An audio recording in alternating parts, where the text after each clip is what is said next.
Bucky's Basement. I had to switch back to this microphone stand because you couldn't see my shirt. Oh. The OG, not even in the fight. Bucky's Basement. Not even in the cage fight. Welcome to this week's episode of Bucky's Basement. I'm Bucky, and as always, in the basement with me today, I have Old Boy. Yay. And Juicebox. It's still light outside, and I'm drinking a double IPA. How do you guys think this is going to end? It's going to end great because we are back with our second episode of the Sweet 16. We challenged the first 8 Nick Cage characters in our series of Cage Fight, and we have winners. We have the Elite 8 represented by Castor Troy from Face Off. We've got Tom Wells from 8mm. We've got Cameron Poe from Con Air, and we got Stanley Goodspeed from The Rock. And now it's time to find out who is going to fill out the other side of this bracket in the Elite 8, because Sweet 16 Episode 2 starts now. Okay, baby girl, who sent ya? We have 4 big fights for you today. Bringing it to you, on your favorite podcast network, on YouTube, on buckysbasement.com, on these incredible clips on Instagram or social media, wherever you find us. Like, rate, subscribe, say hi. This is, so Hi. much fun for us. And each and every Monday and Friday when we do this, we bring this to you, bring this cage fight to you, bring this bracket to you, because it's March Madness. We're all getting insane about basketball, but we're getting insane about Nicolas Cage. And we have 4 fights for you today. Up first is Sailor from Wild at Heart is taking on, surprisingly, Randy from Valley Girl, who made it out of the first round. Very Right. proud of him. We had to have some upsets, man. Yeah, right. We've got the one fight this week that I think could stand the test of Nick Cage characters and true fighters, which is Charlie Lang from It Can Happen to You, the cop, versus Doug Chesnic from Guarding Tess, the Secret Service agent. I was telling Old Boy before we started, this is just these are almost 2 of the exact same characters. You're right. It's both subdued Nick Cage, except for maybe, is there even a freak out in It Could Happen to You? Maybe when that coffee gets... Or no, that's the other one. No. He's even timid with Rosie Perez. Agreed. He's just a nice guy, but we're going to see if a cop can beat a Secret Service agent. In fight number 3, we have first round buys. Lil Junior Brown from Kiss of Death. Is that you and me? Which we think could possibly go far, but here to disrupt him today, who also made it out of the first round, is Johnny Collins from Zandalee. Johnny Collins upset Memphis Reigns, and a 6-seed upset a 3-seed, and we're going to see if Johnny Collins can continue this Cinderella run in the cage tournament. But finally, we have Eddie from Deadfall, who made it out of the first round. Fuck yeah. Eddie beat Jake Preston, which, from Firebirds. That was a pretty big, movie. He's a helicopter, pilot in the Not military. a big movie, but yeah. I thought it was great. We know. Anyway, we got Eddie from Deadfall taking on H.I. McDunnah from Raising Arizona. I think H.I. squeaked out of the first round against Charlie Modell. Never mind. He didn't squeak out. He won by a line. We're going to see if this number 2 seed in the Junior Brown bracket is going to come out of the Sweet 16 into the Elite 8. And the only way to do this is to kind of give it a little bit of an explanation to you on how everything works. This is a cage fight to the death. I'm going to let Juicebox go over the rules real quick, and then we're going to get into the first fight, which is Sailor from Wild at Heart versus Randy from Valley Girl. Okay, so each person has an opening statement that can be up to 3 minutes, and then each person gets a 1-minute rebuttal, and then the judge asks questions. And I think an important thing to remember, because we're thinking outside the box on these arguments, you can't bring in supporting characters and stuff like that. That's Correct. one thing we gotta There's no tag team. Yeah, there's no tag teaming. This is a one-on-one matchup of a Cage character versus a Cage character. Right. I feel like you're saying that this week or on this particular episode because you might need some help with some of these characters. No, No. I'm saying that they can't bring in help. So Memphis Reigns couldn't bring in the other The crew. 11 dudes. Yeah. Bill Furpo can bring his brother. Yeah, brothers. really, Right. I'm saying this to you, Bucky. Yeah, I've tried to bring I'm in saying it in Kathleen a general Turner. way. I've But been trying every episode to see if I can win. Yeah, you tried to bring in Kathleen Turner on that. I know, and Pegasus props to you got for married. that argument, but come on. So yeah, that's it. All right. In order to decide who goes first in the very first fight, which is Sailor from Wild at Heart versus Randy from Valley Girl, it's Juicebox versus myself. We have to throw a good old rock, paper, scissors at your screen. So I hope you're watching YouTube because you can see this live. There's no cheating. Ready? 1, 2, 3, shoot. Oh, No cheating. Unless it's against me. I threw paper. That's conspiring, not cheating. That's true. In case you're listening, I threw paper and Juicebox threw scissors. He Snip, gets to snip. choose who goes first. So real quick, I don't want to throw paper anymore because I realized on our wide shot it kind of looks like I'm doing that Elon Musk shit. You know what I'm saying? yeah, So that's it's a like good, I can't throw paper. Should we throw something else? No, I'm joking. Bunny ears? I'll just not use that angle when I throw paper. Okay, There you go. fair enough. Fair.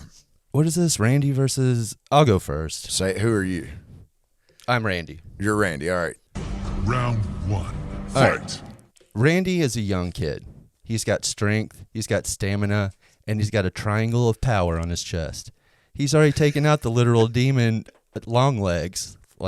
He's already proven he can take down somebody that's evil and a killer. Maybe.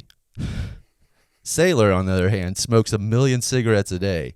He's not lasting 5 minutes in a physical fight. Sailor's also blinded by love. He's kind of lost his killer instinct. Randy, on the other hand, is a street punk from L.A. Sailor is a punk from somewhere on the border of North and South Carolina. I'm not really sure what that even means, but I think L.A. street punk is a little bit tougher than a Carolina punk. Randy is patient and collected. He snuck back into the party stealth style. I can't say that. Stealth style. And hides out in the shower, and no one discovers him.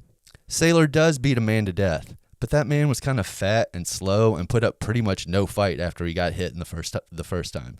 If you rewatch the movie, you can even see him launch himself into the wall as he's slamming his head in there. I know that's a film flub, but you know. Meanwhile, Randy takes on Tommy, who actually puts up a fight, and it goes back and forth for a minute, and then Randy knocks him out. Straight up knocks him out. Randy was also ready to take on an entire gang of lowriders. He's fearless. Sailor challenges his own gang of lowriders at the end of his movie, and he gets knocked the fuck out so hard he sees Glinda the Good Witch. I rest my case. Good, very good points. You ready? Round 1. All right, I am representing Sailor, and it's not even a fair.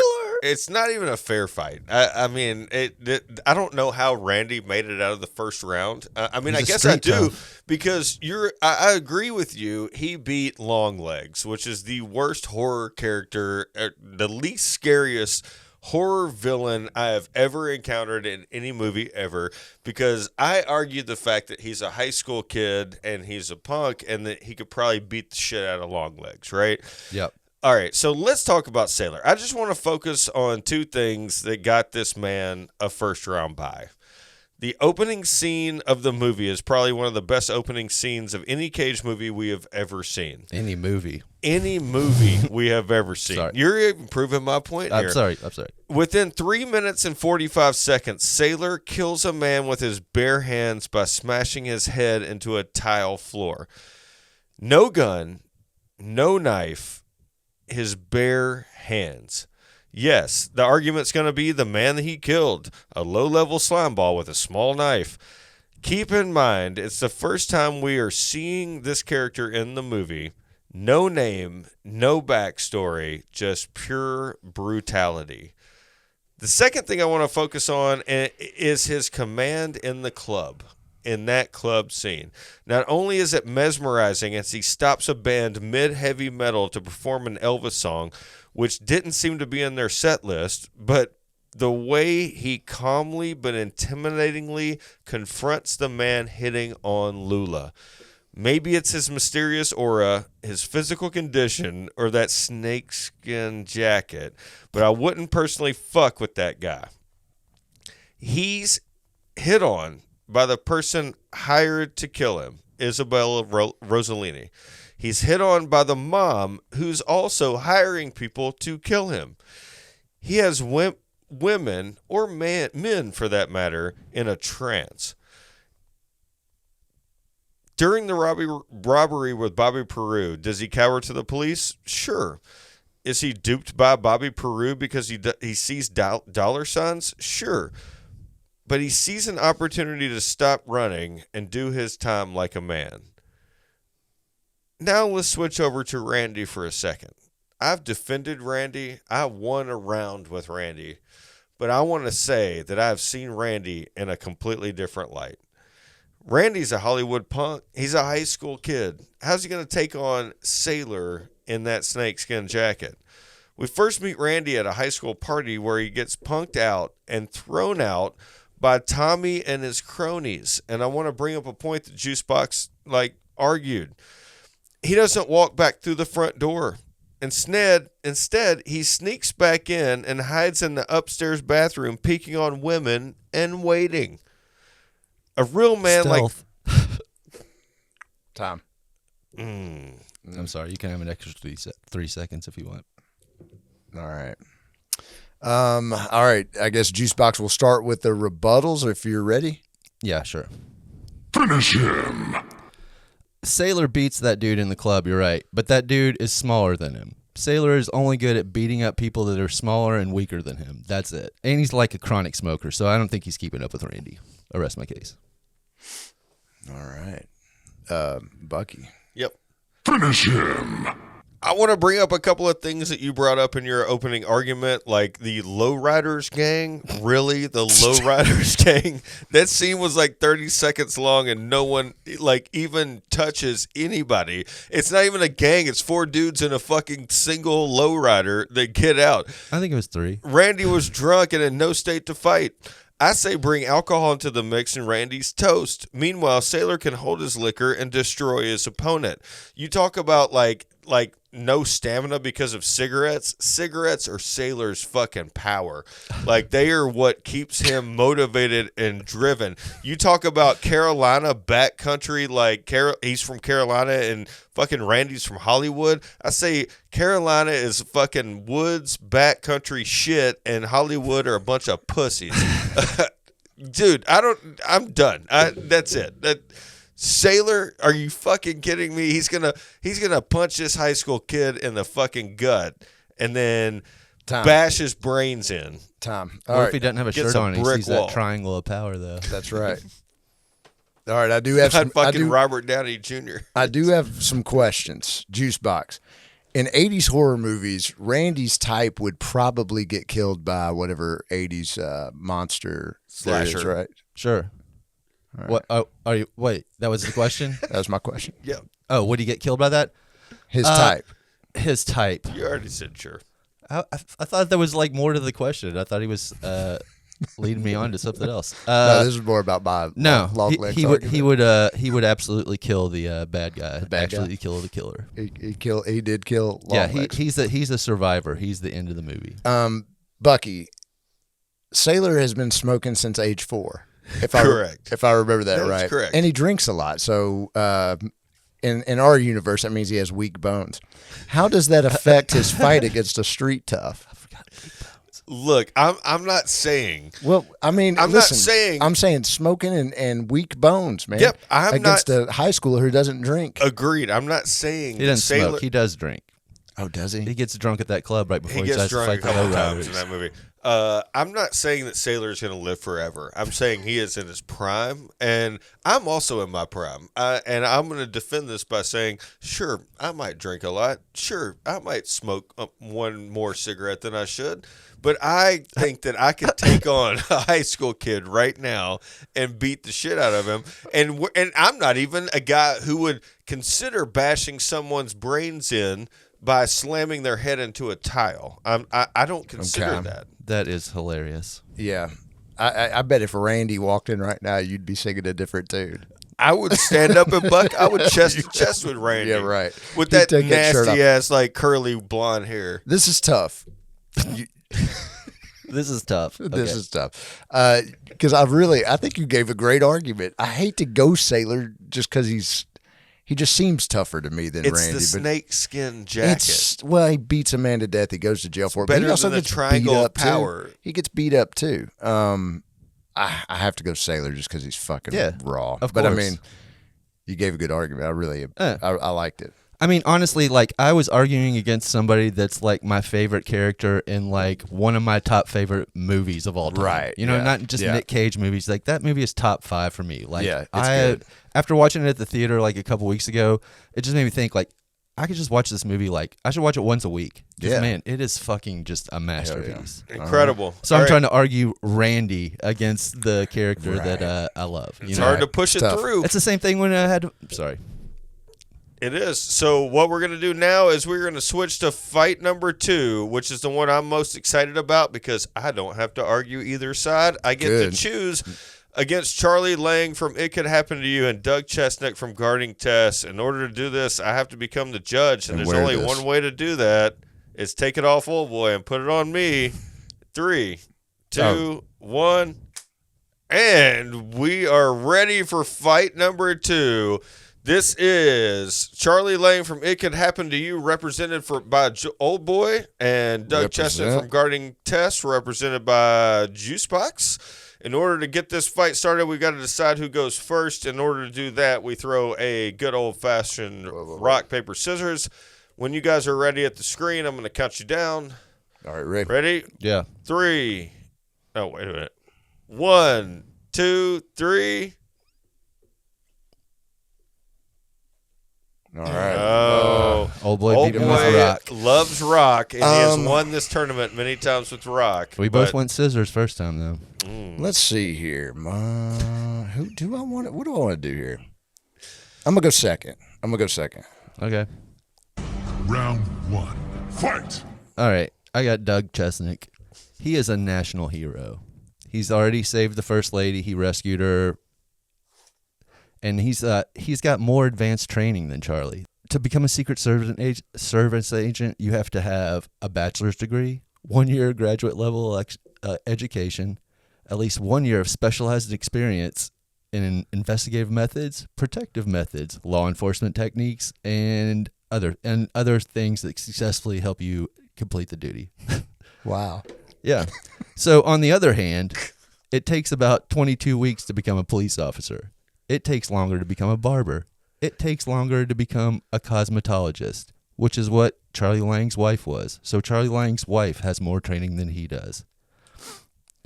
And even though Chesnick has more training, he can also be a wild card outside the law. He blows a guy's toe off while the FBI agent is pointing a gun at him. He doesn't give a fuck. He'll do anything to get the job done. He also digs up Tess. Do you even know how much strength and stamina you need to have sex with the former first lady? I mean, dig a hole. Wait, what? Charlie's a cop, and he's kind of a weak one. He always does the right thing. He won't even cut in line to get a lottery ticket. You think he's going to be the aggressor in this? He can't even stand up to his wife. He could have shot the robber in the store, but instead he spares him and takes a gunshot in the process. That's reckless and dumb. He makes poor decisions. Giving half your lottery winnings to a waitress you just met, he can't even stand up to his wife. I rest my case. Pretty good. All right, that is a See, I did not structure any of my stuff, so it's like all over the fucking place. No, it's I fucked up. no. You're all good. It's actually great. All right, you ready? This is the opening argument for Old Boy and his representation of Charlie Lang. Yeah, you right?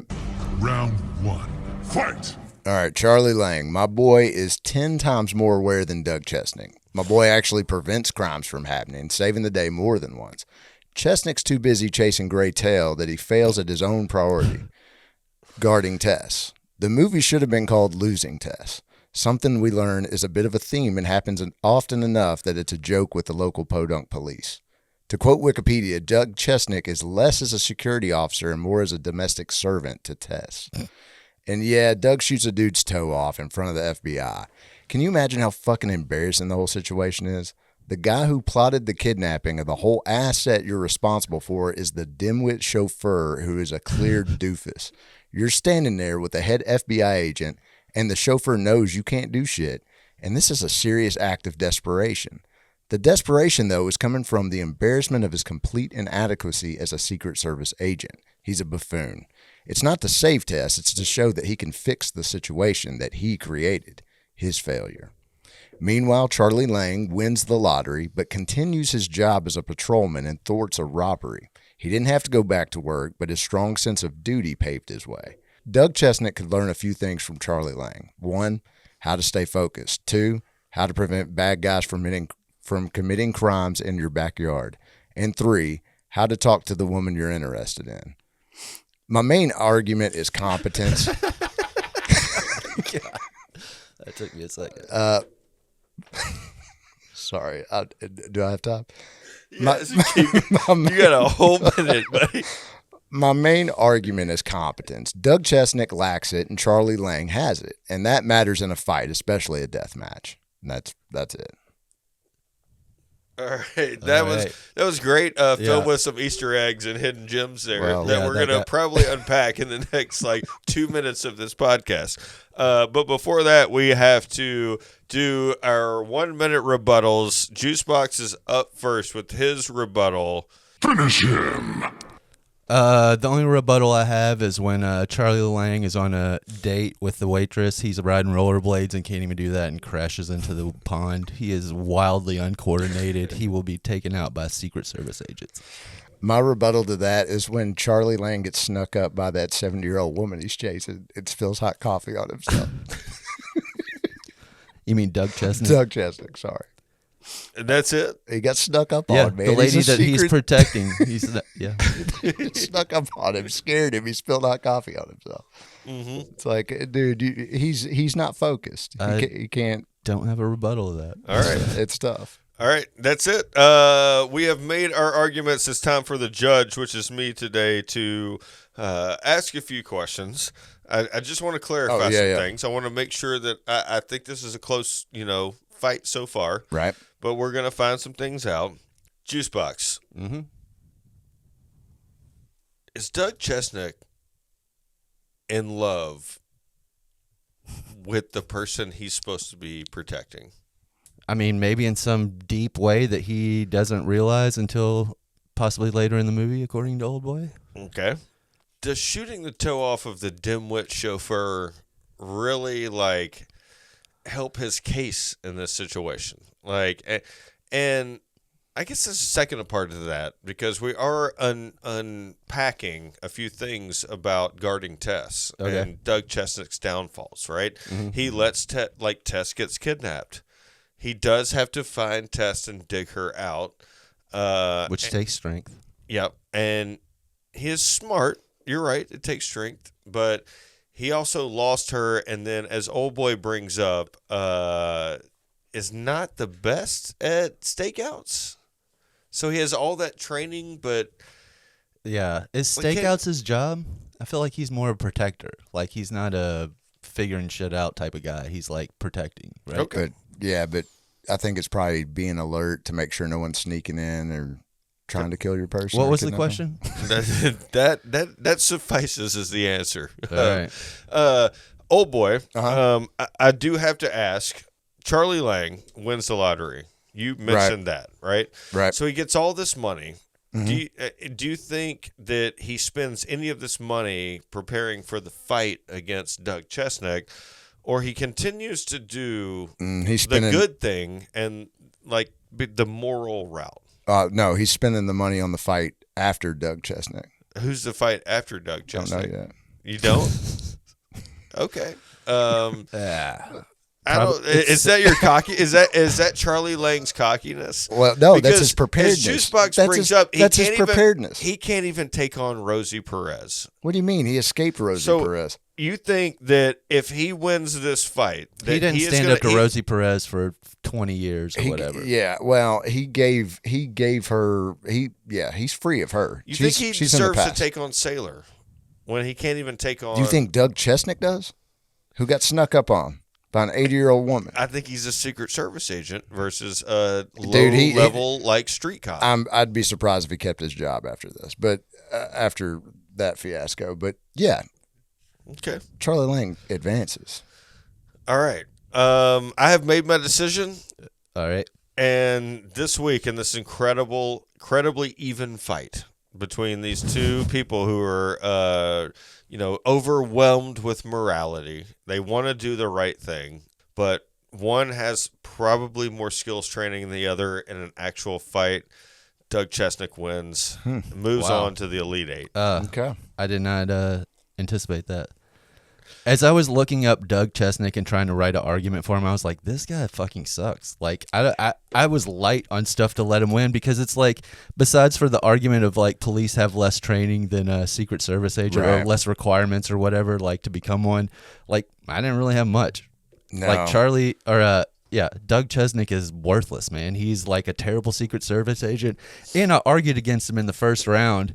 So that was like tainting like Your tried to opinion defend of him. I him? feel like I'm because like with my whole argument the first round was that he was washed up and didn't know what was going on around him. And I'm like rewatching parts of the movie and trying to write this out. I'm like, God damn it, this dude really doesn't dude, have it. he's- He's like fucking terrible. No, Like, he's not good at his job. no, not I at think all. both of those characters are terrible. And I mean, they're not neither should great. advance. They're not great, but like at least Homeboy's good at his cop job. Yeah, I mean, yeah. Doug Chesnic is not even. he's not a good at his He's job. not a good Secret Service. Or maybe he was at one point, but he is Maybe, not yeah. now. Yeah. Might have to rewatch it to come up with his argument in on the you. Elite Eight. But for the next fight, we have Lil Junior Brown from Kiss of Death versus Johnny Collins from Zandalee. And in order to do this, we are going to have to change judges. So, Cool. all right. You look so very like rock star today. Like you do. You know what I without feel the like? glasses. It's like you dyed the bottom of your hair. Do you guys? Oh, because it's sticking out. Yeah. Last time I wore like a bun so I could like try to hide it under the thing, and this time I'm like, I don't give a fucking shit. Do you guys? I feel like I look like if I had on sunglasses. Actually, old boy, you kind of looked like it. Do you guys remember Ashley Schaefer, BMW from Eastbound and Down? From Eastbound and Down. Will Ferrell's That's character. it. Yeah, that's that's like it. this wig. Right in my That is plums. it. That is it. That's funny. I said, let the boy watch. God. All right. I love any Danny McBride show on HBO. Really? Righteous Gemstones is about to end, and HBO seemingly has given Danny McBride like the keys to the fucking car every other like 2 years, right? So, it started Eastbound and Down, and then we got like Vice Principals, we got Righteous Gemstones, Yeah. and like and it's the same people that come along with him on this whole ride too. So That's a good point. A lot of fun. I like to see what the next one is. Yeah. I just don't think Danny McBride is funny. Same character. That's fun. But I know how you The are. supporting cast is Yeah. funny. Yeah. Yeah. No, We're you're good. right about that. You're right That's about true. that. All right. Should we Rochambeau? Yeah, it is time to throw paper, rock, scissors. Who's going to first round buys Junior Brown. Kiss of Death is represented by old boy. I have Zandalee's Johnny Collins, who Sweet. nobody knows how he made it out of the first round against do. Memphis Reigns. Because Memphis Reigns is weak. Yeah, Well, you know what? We're going to find out how he makes it out of the second round because this is the Cinderella story of this year's cage fight. Yeah. Ready? Ready. 1, 2, 3. Bucky wins all right, with sweet. scissors. This might be my first Rochambeau win of this entire tournament. And No, I'm you've had like two others, I think. Have I? Yeah. All right. I mean, they're few and far between. All right. I am. You know what? I'm going to go first. Good. Because the first round bye, a lot of people have talked during this entire series that Lil Junior Brown's probably going to win it all because he's the most gangster here. I'm about to tell you why he's not. Round one. Fight! All right. We've talked Johnny Collins made it out of the first round. We talked about pouring black paint all over his face. We talked about how he works on roads. We talked about some of the defenses that I don't think old boy really brought to the house, because I want to talk about before he pours the black paint on himself. He destroys all of his own artwork. Do you remember the die scene where he destroys his paintings with a knife? Mm-hmm. Knowing your way around a knife is an important skill in a fight. And both of you know how much I love knife throws and knife fights. Lil Junior Brown has never held a knife. He's also willing to destroy. Johnny Collins is willing to destroy something he built, which is this incredible art empire, to woo the one and only Zandalee. He's also not afraid to dance with a man. Okay. Which is important here because you need footwork and a sense of awareness. Also, fighting, as we are doing here in this very fight with Junior Brown, is often provoked by the statement, "Let's dance." I also want to bring up the fact that New Orleans is a tough town. You have to be scrappy even to live there through the summer. I've been to the dungeon, and that place is scary, and you have to be tough to survive that. Have y'all ever seen The Water Boy? Specifically the scenes where the faces on the opposing football players turn into Adam Sandler's mama. Well, in this fight, all Johnny has to do is picture Judge Reinhold's face or Zandalee not choosing him to fuel the rage I previously mentioned in the knife scene. Johnny is not afraid of guns.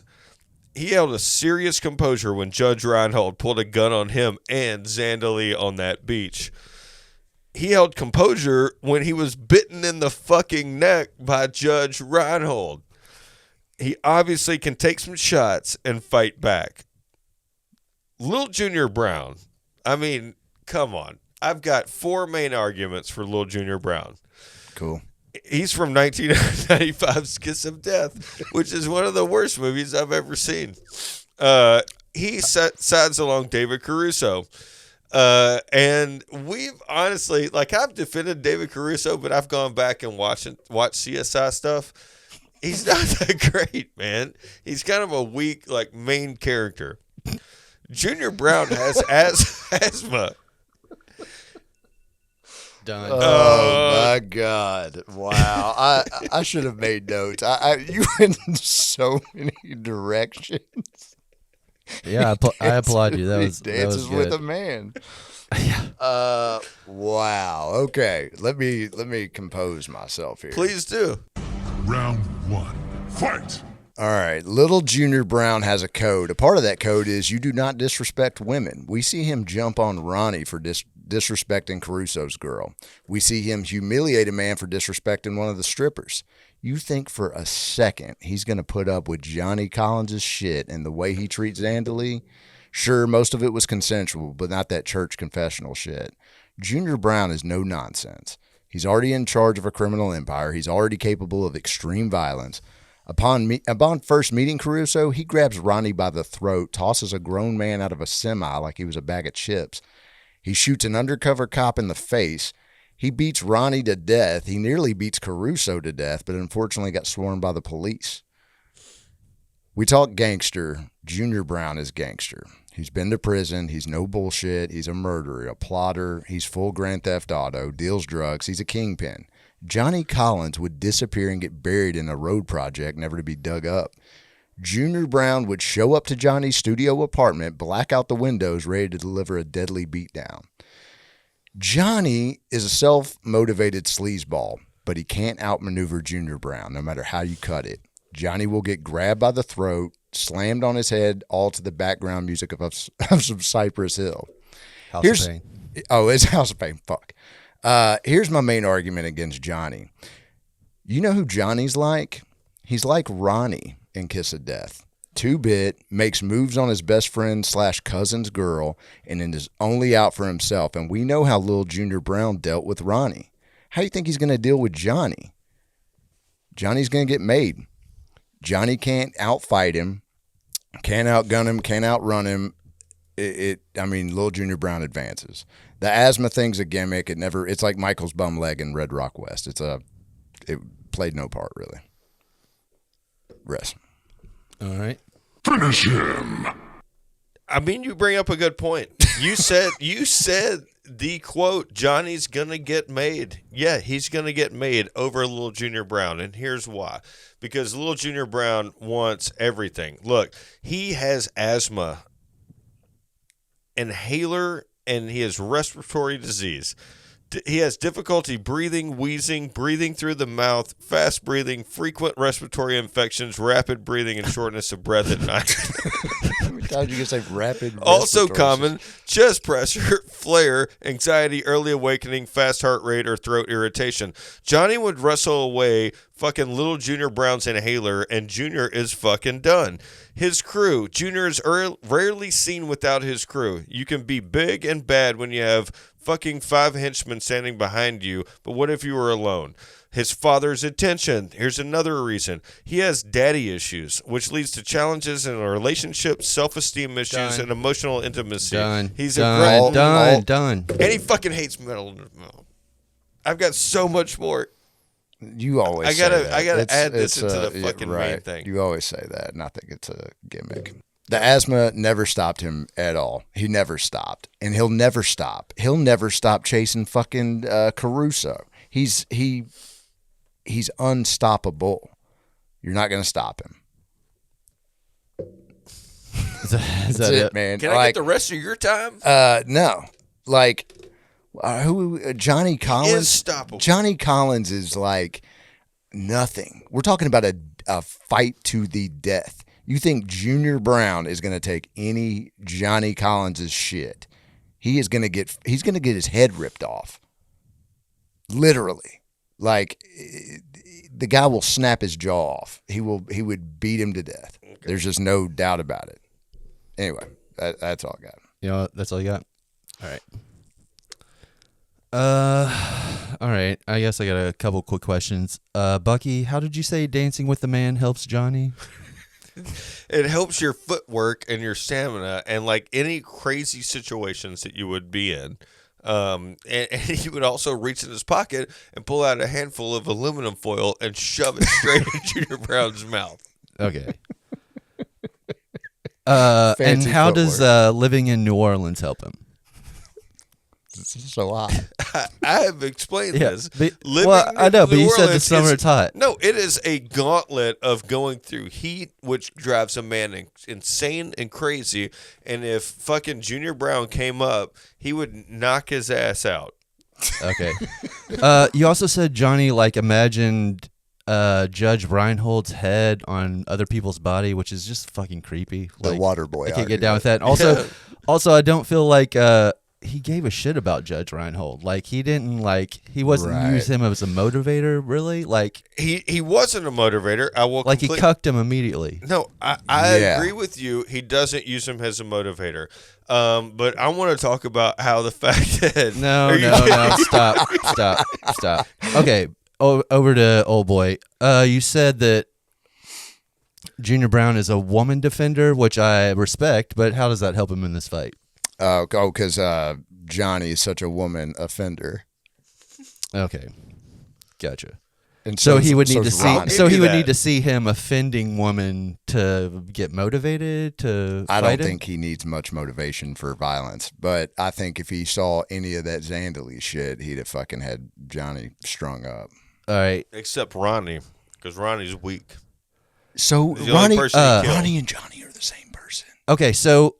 Junior Brown's dad is in charge, right? I know he dies, but he's the person that's really in charge. Junior Brown is the muscle for this organization, I guess, basically. As soon as he takes over, he gets busted and the organization gets taken down, right? It's like the weak characters in the Sopranos. He's a capo, right? I mean, he's second in command, and then dad dies and he goes into command. But, I mean, those people like that operate from jail anyway. Okay. And you said it was Cypress Hill, and it's actually House of Pain. You need to put more respect on Cypress Hill's name. Agreed. Which I guess you were. I take that back. You were respecting Cypress Hill more. I should have looked up the actual song. He does have asthma. He has asthma, and he speaks in acronyms. And it hadn't stopped him a lick. Man, yeah, we didn't even talk about acronyms. But yeah, if he doesn't have his inhaler, where's he at? You know what I'm saying? Getting his ass beat by Johnny Collins. He's scrappy. Then he ain't without it. He worked on the road. You gonna pry that thing from his hand? Hell no. Johnny Collins been bit in the neck and didn't fucking flinch. All right. After all that, I mean, I have to go Junior Brown. Oh man, I'm I sorry, thought I man. was so I'm sorry, close for Bucky. John. The Cinderella story was almost making its way I through the know, tournament. and I love picking an upset, but man, I just couldn't do it on this one because Junior Brown, like old boy said, like he throws a dude out of a truck just like on his fucking head, like a bag of chips. Like the way he said that. And then he beats a dude to death. Like he fucking punches a dude to death. And I know he has a dude that's like there with him while he's doing it. So I mean, you know. He picks up a trucker who's out of shape, and he throws him off the top, which is not even like that hard to do, and it looks great, right? And then if you watch that very scene, the next thing he does is kick him in the stomach. It's the weakest kick I've ever seen. And he's got 5 men behind him every fucking time he's on a fucking screen. But he's not using those 5 men. He's beating the shit out of people himself. Yeah, because those people, if they fuck with him, they're going to get beat up by 5 men, like 6 men at that point. So it's like that's intimidating, right? You can't just intimidate. Junior Brown will not win this tournament. Mark my words right now. He will not win this tournament. Because you're going to pick against him? If I'm not going to pick against him. I hope you get him. No, I might get him. Yeah, I'm sorry, man. Respect the decision. Yep. Like Junior Brown is, like you said, Johnny maybe shouldn't even have made it through, although he was against Memphis Reigns, who is weak. All right, that's 3 fights down. We've got Sailor, Doug Chesnic, and Junior Brown all moving to the Elite 8. We've got 1 fight left. It is Eddie from Deadfall versus H.I. McDunnah from Raising Arizona.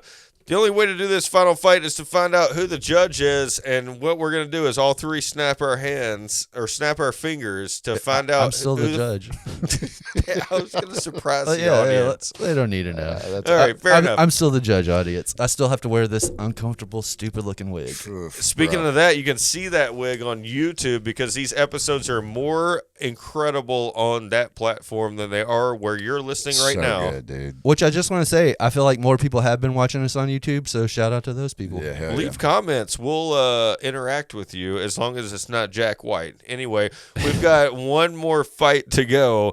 It is Eddie from Deadfall, H.I. McDunnah from Racing Arizona. In order to do this, we got to throw a good old Rochambeau. I don't think I have beaten old boy. Wait, did I beat him in the last? You beat me just a second ago. You ready? Let's go 2 for 2. Ready? All right, go. 1, 2, 3, shoot. 1, 2, 3, shoot. All right, go first. Paper gets rock. Go on now. Going now? Go on. Oh boy, are you refusing to throw rock now? No. No, y'all have got me. I've stayed up all night last night going through scenarios. On your 3-sided die. Yeah, 3-sided die. Round 1.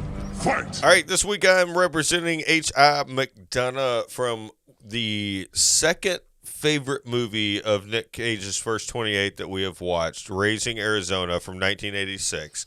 We have H.I. had a first round bye. He was a 2 seed, and he won against Charlie Bodell, which was an easy fight, and now we're going up against Eddie. We've already established that H.I. is a convenience store robber. I want to bring up a different point in this argument, and because he made it out of the first round on what I consider a weak argument. You know, he's been in jail. I think you said, he took out the bounty hunter and did all that. And what did he really do? He pulled like pins on some grenades and blew the guy up, right? He blew him. If H.I. McDunnah is going to get out of this Sweet 16 in the Elite 8, and I think he can, it's going to be for a completely different reason from the movie Raising Arizona. In the scene where Glenn and H.I.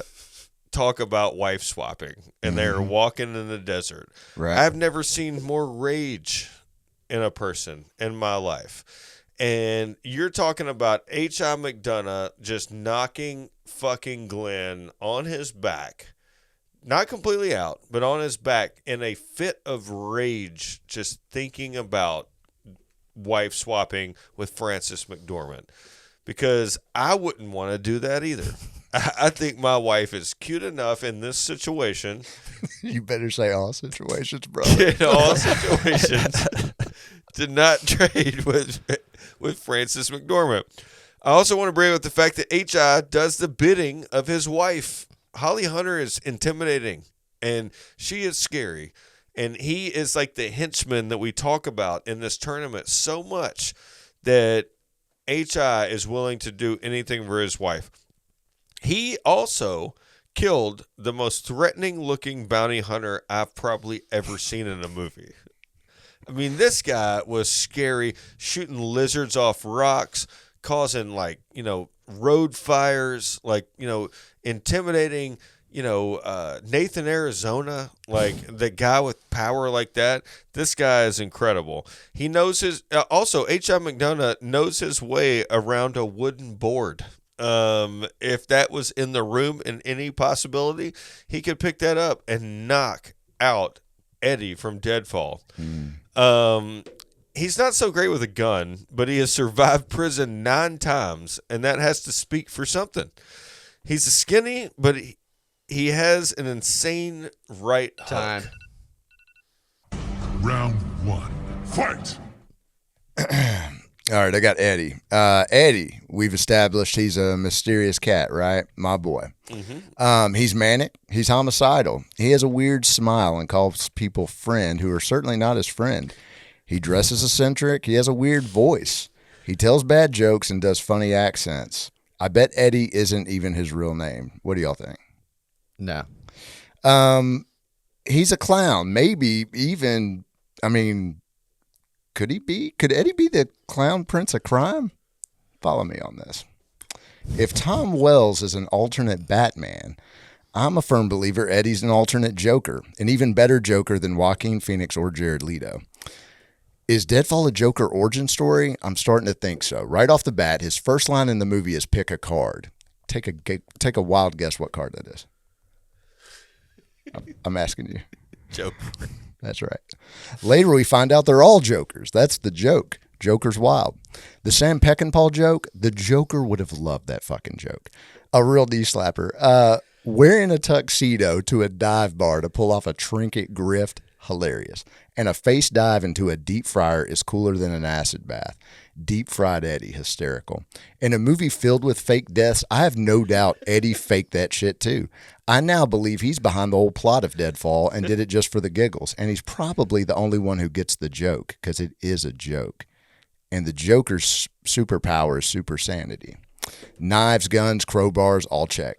If this cat had a lapel flower that shoots acid out, I wouldn't be surprised. Or if he fired a gun and a bang flag deployed. It fits, and you can't deny it.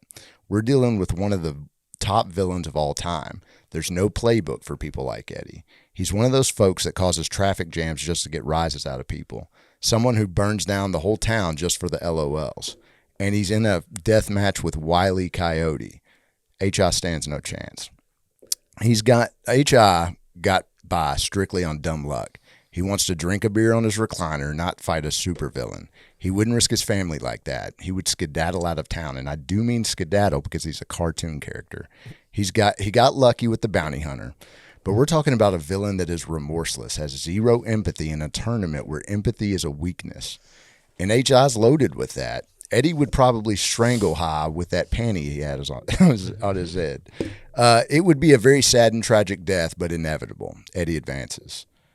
I'm not even sure H.I. loads the gun he carries. We get the impression he robs the same convenience store every time, which is a new level of incompetence. And Eddie/Joker would probably end up hiring H.I.'s good prison buddies as his henchmen. All right. Arrest. Finish him! Eddie? Really? Yeah. Like, you just spent your entire fucking opening argument comparing him to the Joker, and you mentioned Joaquin Phoenix and Jared Leto, probably the worst 2 Jokers to ever exist. You didn't bring up Jack Nicholson. You didn't bring up Heath Ledger because you knew that Eddie is the inferior Joker. Why didn't you bring up Mark Hamill? Terrible, right? Fuck it. Eddie, the only enjoyable part... Fuck, I can't even do this. Like, literally Eddie? every scene in which he appears, he randomly makes insane hand gestures and facial expressions, as well as changing his accent mid-sentence. The accent thing, come on. That was like Nick Cage fucking up. Eddie, we'll give you the 5-second long, fuck! You know why? Because that's our lowest rating, which is what Eddie would get in this fight. Sadly, he gets killed by having his face dunked in a deep fryer. Like, he's not even in a fight. I think Eddie's running the whole show. I mean, I think he's doing it for no reason other than to just fucking fuck around with people. Like he's a villain. Yeah, I didn't mention Jack Nicholson and Heath Ledger. I didn't say he was the best Joker. I said he's better than those other two. You compared him to them. No, I said he's better than those two Jokers. Go back and listen to the episode. He would beat HI in a fight. Like I think I really studied up and I went back and watched every scene. He's the best part of that whole movie, but he's insane. He's insane, and I'm thinking like the nitrous he's inhaling, that could be like Joker gas. I'm all Jokered in. If Tom Wells is an alternate Batman, this is alternate Joker. We have a balance. They could fight each other too. They have to make it to the final fucking match, and that's never going to happen. He's going to make it past this one. Because yours isn't even going to make it past this fight. You're my God. All right. You guys had some good arguments. I enjoyed that. I enjoyed almost all of it. Bucky, you called my argument for H.I. McDunnah weak, and I feel like that's points against you. Yeah, it's tough not to carry those bias around. Yeah. You also said Leonard Small wasn't real when we were arguing, so I don't know how you're going to try to use that now. You said everything after the opening sequence was a dream sequence, so that negates anything about H.I. except for him just being a criminal, like a bad one. Yeah. Who's been to jail 9 times and can survive prison life. Like, that's tough. Okay, he can survive prison, but I went back and rewatched, and you're 100% right. Like everything that you said, the bounty hunter was real, and he killed him. And it wasn't a dream. You've had it a lot was of time reality. to watch a lot of stuff here recently. Yeah. I did like that scenario or that idea that it was all a dream. It made me like think twice, but yeah, it doesn't seem like it was. Okay, for Old Boy, you didn't mention like the best Jokers when you were talking about him being the Joker. Like you conveniently left those out. So I'm assuming he's behind those. He's ahead of Jared Leto, right in the middle. I mean, terrible Joker. No. I said he's above those two. Yeah. So he's above. He's right in the middle. Okay. Yeah. All right. Fair enough. So in the middle of depressed and like comic book psychotic. Well, like Tom Wells is better than Val Kilmer's Batman. You see what I mean? Like I didn't go. Is he? I mean, his origin story is better. His origin story, yeah. Next question: what is the Sam Peckinpah joke? Exactly. Like I don't understand that. I didn't understand it when we watched the movie, and I looked it up online, and I still didn't understand it. Well, actually, so when he is sitting at the titty club. And he's like got titties in his face, and he says something, and he says, I think he says Sam Peckinpah. So the guy who's after him's in there. Oh, and okay. I think he just references it. Okay, I did not realize that. Yeah. So you called H.I. a cartoon character. I feel like Eddie is also a cartoon character. Like he is like when he's on the sidewalk talking to his girl, he's like all shucksing and like kicking his foot and just being You're right. Yeah.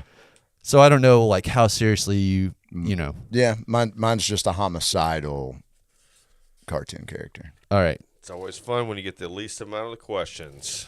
I'm gonna go Eddie. Oh, what? Eddie's more of a killer, dude. Eddie is like becoming the dark horse of this because, like, he's a killer. He's more of a killer than H.I. He's more of a gangster than H.I. H.I. is controlled by Holly Hunter, as you've said. I have said that. Yep. I think the more this goes on, the more my characters are dropping like flies. I need to come with stronger arguments, but I feel like it's kind of even. Like everybody's just like, I don't know. It's who you get drawn as too. Like, I mean, we get good ones, we get bad. We get good ones and bad ones. No, man. I agree. We have officially rounded out the spot in the Elite Eight. Joining Castor Troy, Tom Wells, Cameron Poe, and Stanley Goodspeed are Sailor from Wild at Heart, Doug Chesnic from Guarding Tess, Junior Brown from Kiss of Death, and Eddie from Deadfall. Eddie is now officially the Cinderella story of Cage Fight, the bracket. And What was Eddie? A number 5 seed? That's Is that what that a says? 5 seed. So a 5 seed has made it into the Elite 8.